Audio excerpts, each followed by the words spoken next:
B-A-T. It's in the name. Welcome into the Helping Healing Humor with Ben and Travis podcast. On today's episode, we have part 2 of our deep dive into the creative process of the adventures of Ben and Travis and the WorryCoaster with illustrator Jacob Hennigan and special guest interviewer Cayron. We have the lightning round questions. Of course, this episode is brought to you by The Adventures of Ben and Travis and the WorryCoaster, and now you can pre-order the sequel, The Adventures of Ben and Travis and the Joyrider, at benandtravis.com. It's also brought to you by magicmind.com/BAT20, and we'll get right to that conversation after these important messages. This episode of the Helping Healing Humor with Ben and Travis podcast is presented by Faulkner University. Faulkner University is a private Christian liberal arts university based in Montgomery, Alabama, with a mission to provide an education anchored by not only intellect, but also character and service. The Faulkner experience aims to educate the whole person. Every individual matters every day. We all want to become better versions of ourselves. No one wants to remain trapped where they are because of missed opportunities and unrealized dreams. At Faulkner University, we believe your dreams don't have an expiration date. We understand that you're looking for more than a degree. You want to find your niche and thrive in your career.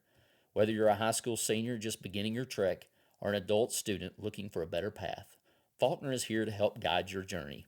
Go to faulkner.edu to apply or get more info. That's faulkner.edu. All right, here we go. If the book had a theme song, what would it be? Just a good old voice. Roller coaster of love. Oh, sorry. Mental wounds not healing, driving me insane. Better be ready, man. I'm going off the rails on a crazy train. Which was more difficult, writing the first sentence or writing the last sentence? Probably would be the last sentence, because you really want that to hit. And you want the first one to go well too, but it's sort of the first line. But the thing about the how many months apart we were and days and hours even. I mean, we called his mom and called my mom, and we had to do the math to get that exactly. But that's accurate. I think down to the minute or whatever. I think we were pretty close on getting our times right, and so we thought that was kind of cool. So that probably took a little bit of time as far as the hard part of it. All right, I've got another rapid fire question for you. Who is your favorite children's book illustrator? Probably Steve Kellogg. All of his books were great. When I was a kid, I would read every book of his that I could get my hands on. He was one of the first children's book illustrators where I would be in the Mars Hill Library, elementary library, and I would be able to recognize his books, not based on the name, but based on the way that he drew the illustrations. And it also helped that he illustrated some awesome books about Pecos Bill and Mike Fink, the riverboat pirate, and cool stuff like that was very, very exciting to me in elementary school. Yeah. So any books that we would, it's not coming to me right now. It may to our audience, but is there something that we might recognize? He had a couple books that he illustrated, and I'm going to get this wrong because I haven't read them since I was in first grade, but I think it was like a big Great Dane that would get into trouble and mess things up. And I think the Great Dane's name was Pinkerton or something silly like that, something fun. Not Marmaduke, was it? No, it wasn't Marmaduke. That's another one. Okay. It wasn't Marmaduke. Marmaduke's great. But there was that one where the dog would mess everything up, and he always just brilliantly drew everything. And I feel like there was another one where the kids went to a farm and a big anaconda got loose and swallowed a bunch of crazy stuff. And I can't call the name of that one. Snake Farm. One of those from Chaos to Clarity type stories. Yes. But anything he ever drew was great. So all right, that definitely would be my answer. Good deal. This episode brought to you by Magic Mind, magicmind.com/BAT20. You can get up to 48% off your original subscription of Magic Mind. And Ben, I love it. I drove over today from Fayetteville, and I hit up my Magic Mind as I got in the car and entertained the kids all the way over here with annoying whatever I could come up with, maybe Aladdin or whatever we talked about. But no, it's a great energy drink. I get no jitter, which is the cool part. There's no crash. And so I can do interviews like this all day long if we want to. And I like the flip side of it with the sleep elixir that they have, and that's what it's called. But it's nice. I'll take it before I go to bed and sleep through the night, wake up pretty energized and ready to go. So even on the nights that I don't get a lot of sleep. Favorite childhood snack growing up? Oh, that one's hard. Whatever I could steal from Ben to make him mad. Like Travis, a kid, he never touched again. Travis's favorite was like 3-hour-old cereal and milk. I mean, he'd come back in and he'd be like, I was like, you're disgusting. That's true. There's starving kids in China. That works. That worked on me. We'd go outside and play for 3 hours and come back and he'd just keep eating his cereal. Sitting there. Tepid cereal. I mean, I've always loved popcorn and sour candy. Just about any kind of sour or like sweet tarts, Starburst, anything that's kind of like. I've never been a big chocolate person. I like the sour stuff. Yeah. As I told my mama one time when I was maybe about preschool age, if heaven doesn't have hot dogs, I don't want to go. All right, Hank. All right, Hank. I'd say pepperonis. I love pepperonis. I like pepperonis. Or I'm kind of like Ben with the Skittles growing up, for sure. Yeah. When y'all were kids, Potted meat. what would have been? There you go. What's it made of? Don't knock Next it. Who question. cares? Don't knock Not the same thing hot dogs are made of. That's right. So, when you were kids, what was your dream job? I'm Batman. Yeah. At some point as a kid, I wanted to be an archaeologist. Yeah. I just wanted to go dig for dinosaur bones. I don't know why, but that was my thing. And get So, paid. yeah. I mean, I thought that'd be cool because probably Jurassic Park. Oh, yeah. That would have been a dream job. Yeah. Your dream job? Pretty much what I'm doing now, except I would say I would get paid more for it. Oddly enough, I'm kind of in the same boat. Too. Ouch, Jacob. I thought we Coach made no and teacher. And, That wasn't a dig on y'all. That wasn't a dig on y'all. No. What's your favorite? I mean, we're asking kid questions here because that's what. I mean, this may be a kid's book, but it's really not. But I thought, well, we'll just ask y'all kind of some kid questions. But favorite animated movie? oh man, I'm gonna go Aladdin. I mean, like my. Robin Williams, Yeah. you know, that guy.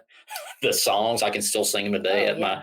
My sophomores got the rendition of Prince Ali, "Fabulous He Only a Bonbon" the other day, with all the sound effects and everything. That's right. So I laughed, and that I mean, and now that I think about it, that's probably another influence on why you want to do a kid's book to be a cartoon character. But I was sure, that Aladdin. that would be mine too. I liked all of the ones from our time period. I liked Beauty and the Beast. I liked Aladdin. And yes, I am that old like guy all that's of like, them. why do we need live action? Yeah. How's this improving? How's this improving anything? I'm not sure you can improve on the Aladdin that had Robin Williams in it. I mean, they tried, but it was okay, but it was not the original. So Yeah. You got one? Favorite animated movie? Favorite animated movie would be the Pecos Bill segment from the Disney animated feature Make Mine Music. No, it wasn't Make Mine Music. It was Melody Time. Melody Time. The There you Pecos go. Bill segment. It had Roy Rogers and the Sons of the Pioneers, and then they sing about Pecos Bill's life. And when I was a kid, we wore that VHS tape out. Like the rest of the movie VHS is the rest of the movie Yeah. plays. Explain Rest of the that. movie plays perfectly fine, and then you get to the Pecos Bill part, and it gets all fuzzy and everything because I watched it so much. I can quote that whole song from memory. I love Wow. every single frame of that whole thing, to the point where when I was like maybe 3 or 4, I would introduce myself to people as Pecos Bill. That's great. And Mama would try to correct me and say, "No, you're Jacob," and I would say, "No, I am Pecos Bill." I would say maybe before Aladdin, and to give a third one, would probably be the old Robin Hood, the Mhm. illustrated, where they're the fox and all that kind of Yeah. stuff. And that one would probably be like one of my favorite that I remember the most from being a kid. So being real little. If you had a magic power, what would it be? Web slinging. I want to. I guess it's the well, now I can't think of his name, but I just want to like imagine a place and be able to just Nightcrawler. go there. Yeah. And then when I'm done, I'm out. Now, Yeah. that sounds really cool, but my reasoning is when I want to go to a game, I'd just like to go to the game, see the game, and then zap, and I'm back home, right? Yeah. Not the moon, not Yeah. somewhere like Yeah. that. I just don't want to have to drive. Wouldn't that be cool? Like that's really the what only it reason. all comes down to. That's only reason I want to be president, because I just get flown in and I fly out. I'm home. Everybody else is still driving home. But, Yeah. I think either Like web that. slinging or flying, I mean, is obviously a pretty Oh, yeah. pretty cool power, because that would give you that opportunity just to kind of go where you want to go. But My magic power would be no longer having to sleep or eat, so I can spend more time drawing and meet deadlines. Oh, driven, man, he's driven. Yeah. Without all the details. Yes. Okay. This may be a tough one. I don't know. This may be an easy one. If your life were a children's book, what would the title be? Mm. If your life were a children's book, what would the title be? And the WorryCoaster is already taken. Okay. The Adventures of Ben and Travis. Yeah. Better to be thought a fool than to open your mouth and move all doubt. Like, is that too long of a title? Is that too long of a title? That's been a learning process since I was a kid. Still working on it. Man. That's good advice. It really I don't know. is. I hope Jacob Hennigan's drawing it though. I'll say that. I'd say the same thing. Say Yeah. that. I don't know. The Adventures of Ben and Travis and his patience, probably. Yeah. Ben's patience. The patience of Ben. Oh man, I don't The know. patience of Ben. Yeah, that would be the Travis Greasy Is story. it copyright infringement to call my family the Tribe of Benjamin? We could just do a whole storyline on the Tribe of Benjamin. You just So, take that up with the I don't Lord. know. Yeah, I don't think Take he that, ever yeah. I took don't out. think he copyrighted it. Yeah. We'll check Zondervan. And see. Yeah, that might be the key. Well, Jacob, this one might be kind of for you. Are you a pencil and paper kind of guy or digital when it comes to illustrating? I used to be only pencil and paper, and I would look down upon those that used any type of modern equipment when drawing, and I would say, "You foolish mortals! Why can you not be like me? I who craft, carving things out with my bare hands, flesh and blood, will always prevail against these technological advancements." but alas, yes. within the last year, I caved in and bought an iPad. And so now my process is I do my pencils digitally on the iPad. Because that's a lot easier to quote unquote erase things or undo things. Or I say like, oh, I made that hand a little too big. Let me just circle that and I can shrink it. And I don't have to spend another 5 minutes erasing and then drawing a whole new hand.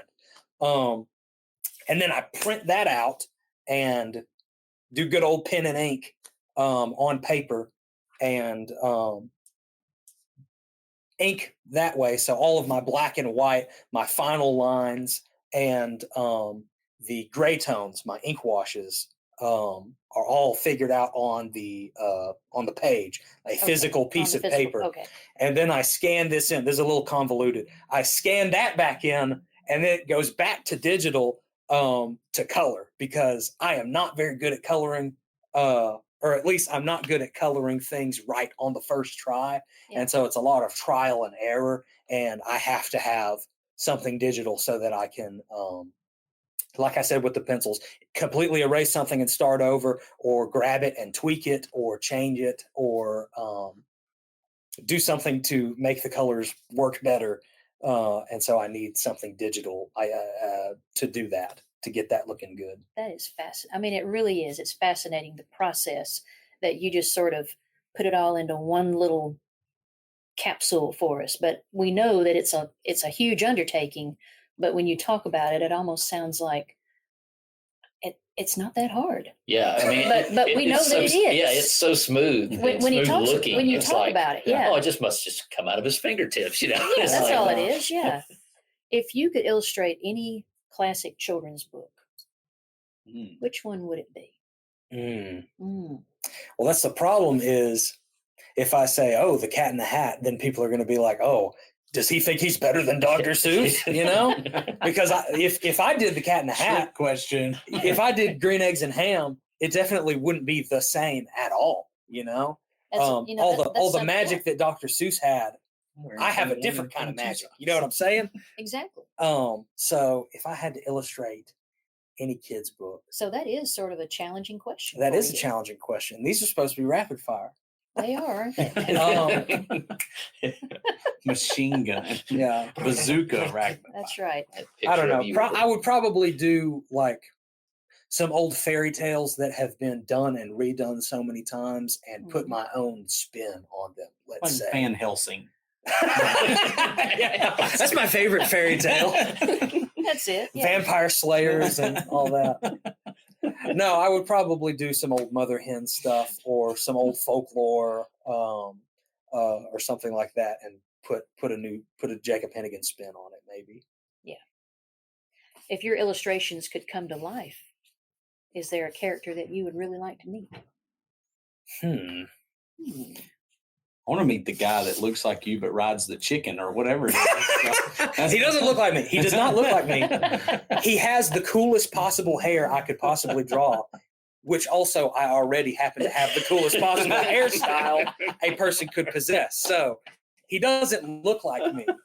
We just have similar hair. That's all it is. Yeah. But Ben is referring to a character that I describe to people as a country fried Conan the Barbarian. Yes. And so he's kind of like a redneck in this barbarian world, and he fights bad guys and slays evil and all that type of stuff. But also he has a mullet, and instead of riding a horse, he rides a ginormous rooster named Irvin. It's so good. So that's as good an answer as any. As one of my characters I'd like to meet. That That'd you'd probably like be to pretty meet. fun. Yeah. And what's his name? His name is Dwayne.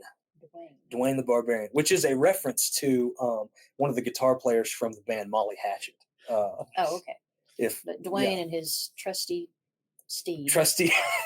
His trusty steed. Okay. Where did you see God throughout this entire process? I mean, this has been, when you think about it, a year-long plus process. It seems like there's been some Facebook memories that came up that, hey, we're working on this project, and it's called a WorryCoaster, So I was just curious. Well, I'd say one of the ways that we've seen him is through his people, because we could not have written, and really, I mean, this is an expensive process. It just is. And anybody that's ever done books, ordered books, tried to get into that knows you're not making really a whole lot of money off of books. They're just, a lot of it is to get something out there and to get a message out there. And so there's been several families, several people who have just gone above and beyond, sent donations to us to make sure that it's worked. And I think that's a God thing. And it was great to hear from them when they got their copy about how much they thought it was fantastic, and that they wanted to order them for their Bible class at church, and that they were really inspired by it. And we're like, that was what we wanted. And I know you said it's not always about the compliments, but it was huge to know that what we did hopefully is going to make a difference for people. And we have that little piece in the back that, it talks to parents of kids or teenagers, or even to themselves, about some of the things that you can do if you've got, anxiety in your life. And I've even had some people comment about, thank you for putting that section in there, because that was really helpful. So I think that's where I've seen God at work, is in the people helping support it. So I'll take it the step. I mean, there were times where we were like, oh man, like here's a deadline that we gotta meet, and a couple of times like, oh, I hope we get there. And, you're always like, there's the refund button, like maybe, hopefully this isn't going to, and somebody steps up and you get something in the mail, and it's like, I didn't even pray about that. I should have, right? But like, right. This is a project that's going to happen, and you get to that point. I guess when that light comes on, it's like, this is going to actually happen, right? When you pull up in Dallas and go to the UPS store, you're like, the box is here, Then you feel kind of bad because Jacob's not there. You're like, video it, take a picture and send it to him. But, just any of the Ben and Travis stuff, the people I get to hang out with, those are the the engine. God gives the gas, he provides the engine, but seeing and getting to work with good people, and just to see the talent that God's people have, that's just tremendous. And I guess that comment, like I said, we got 2 messages in the last week. The one was, this is high quality, and like, this is what it takes. We need more stuff like this to combat some of the stuff that's not great out there. It's high quality, but it's not really good messaging. And to have something that hits both. And then we got a message that, hey, I cannot wait to get this use the things that I'm given in the back with the kids, and also have them read the book. I think it's going to benefit them. I've got this many kids at home, and they all struggle with some form of this, and it's going to help them. So that's really it. And awesome. That's really everything we do. When we goof off at CYC in a few weeks and the pizza man gets up there and sings a song, it's to help people put a smile on their face and give them a little hope for the future. And I'll kick it over to Jake. Have you seen the Lord working? I definitely have. Just the most talking I've done to people so far about the book has been when we were trying to generate interest for pre-orders.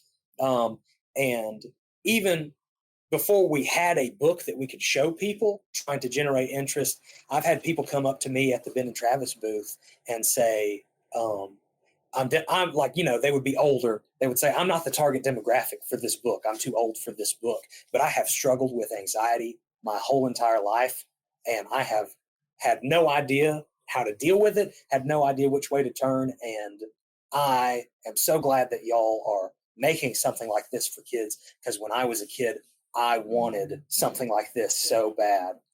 Even if I didn't know or could put words to it, I needed something like this. And loved ones that I have that I've showed the book to, who personally struggle with anxiety, seem to really, really strike a chord with them, and really, really help put words to their journey, help give them closure in a way, help them know that they are not alone. And so that's definitely been a great blessing for me personally, and also a great motivation to get this book done and have it be high quality and get it into people's hands and help them there. Yeah, enclosure allows for doors that maybe couldn't be opened. It allows them to open finally, and people can have closure. I appreciate getting to talk with y'all. You had one more thing? I was just going to say, I've read a lot of books, as I mentioned before, to kids at school, and a lot of them that their messages and the way that they tell the stories are just phenomenal. And I'm not just saying this to, just to throw empty compliment, but none of them are on the art level that these are. And I love the art. I love the stories, but when I opened this up and I looked at it the first time, I was like, okay, this is like way better than the story. I mean, like he just really took it to another level. And so I think people see that. And I love the fact that I can go, and I've said it every time anybody says the art in this is great, I go, that kid grew up in our church. That kid, exactly, that kid's from the church, and people, they gravitate towards that a lot, to know, wow, we have somebody in our family that did that. And I think that that's huge. So it is. Jacob Hennigan, everybody. Yeah. Making me blush. Yeah, that's right. That's good. Cayron, do you have a favorite page? I don't want to put you on the spot. Well, I will say that I did find it really interesting that you were giving the advice. Yes. Me too. There was another. That won't be going forward. There will be a lot of Ben Hayes showing up for the. I will say that when it got into the purple pages and, following the route, and what I really loved was the cadence that started happening with the rhyming pattern. And so much so that I went back and I had to do it again. I had to read it again to get that pattern going, to get that meter going, to get that rhythm going. And then I loved that, because it went from narrative and then it went into poetry, and you had me right there.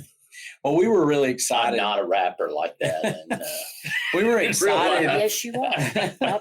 Obviously. That was one thing I was really excited about too, because I wanted to have that element in it, but it was really hard to tell the story the whole way through rhyming.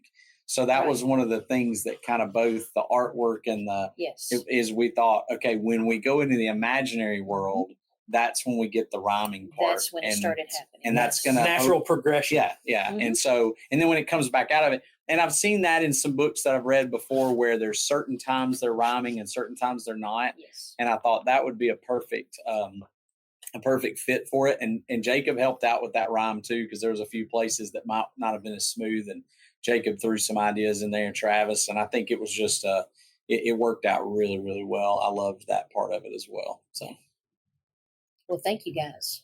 thank you so for coming much. on here with us. There's a couple of things in there, like the front. Like I think we need some wrapping paper. That is in the middle here. Like like Inside front cover. We need the Ben and Travis wrapping Yeah. paper Oh, for yes. gifts, and then like you were mentioning I love the roller coaster, and I know that Jacob took a lot of like detail in getting it where, and I think we've mentioned it in the podcast before, where you can put those end to end, and you Yes. can actually connect. I'm I going forgot. to have that picture at some point. Yeah. Thank you guys for all that you do, and we appreciate you guys for listening. We appreciate you guys for supporting us through the book and all the other weird, crazy projects that we throw out. And we're looking forward to maybe another one soon. Thanks for being with us for this episode of the Helping Healing Humor podcast. Be sure to download our free ebook, 28 Days of Focused Living, at benandtravis.com and receive all of our Helping Healing and Humor extra content directly in your inbox. We look forward to having you join us at the same Ben and Travis time, same Ben and Travis channel.